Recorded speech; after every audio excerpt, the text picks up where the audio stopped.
श्रीमंतीकडे वाटचाल करत असताना एक विचार असणं महत्वाचं आहे. तो विचार जर असेल तर आपल्याला पडत्या काळात कठीण समयी आपल्याला मदत करतो पुन्हा जोमानं काम करण्यासाठी.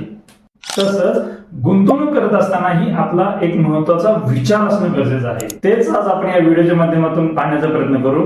नमस्कार, मी भुजंगराव शेळके. पहा, गुंतवणूक करत असताना तुम्ही जर फक्त रिटर्न पाहिजे आणि रिटर्न हवे आहेत असं म्हणून जर तुम्ही गुंतवणूक करत असाल तर तो कुठंतरी तो सट्टा ठरेल, तो कुठंतरी एक चुकीचा डिसिजन ठरू शकतोय. कारण ज्यावेळेस मार्केट डाऊन येतं त्यावेळेस तुम्हाला शांततेने झोप लागणार नाही किंवा काय करायचं याच्याबद्दलची स्पष्टताच राहणार नाही तुमच्या मनामध्ये.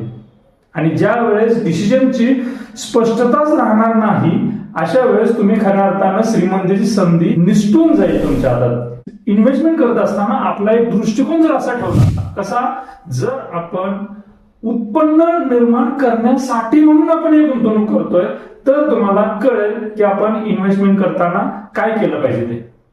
पहा, आता ज्या वेळेस आपण उत्पन्न मिळवायचं आहे त्या उद्देशाने ज्यावेळेस आपण गुंतवणूक करतो त्यावेळेस आपलं जे ध्येय राहतं ते रिटर्न वरती राहत नाहीये, तर आपण किती युनिट्स, पर्टिक्युलरली मी म्युच्युअल फंड बद्दल बोलतोय, किती युनिट्स आपण गोळा करतोय, किती युनिट्स आपण जास्तीत जास्त साठवतोय त्याच्यावरती आपला फोकस राहतो. कारण आपल्याला माहित आहे एक सर्टन युनिट्स तयार झालेत आपल्या हातात, तर आपल्याला त्यातून एक उत्पन्न जनरेट करायचं आहे आणि तेच उत्पन्न आपल्याला कायमस्वरूपी मदत करणार आहे आणि ते उत्पन्न भेटणार आहे आपल्याला SWP च्या फॉर्मॅटमध्ये.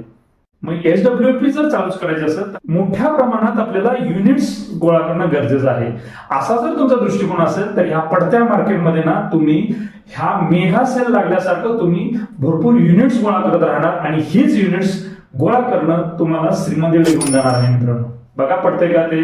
आणि तुम्हाला तुमचं ध्येय अचीव्ह करण्यासाठी किती युनिट्स लागणार आहेत यासाठी डिटेल माहिती या नंबरवरती फोन करून तुम्ही चौकशी करू शकताय. धन्यवाद.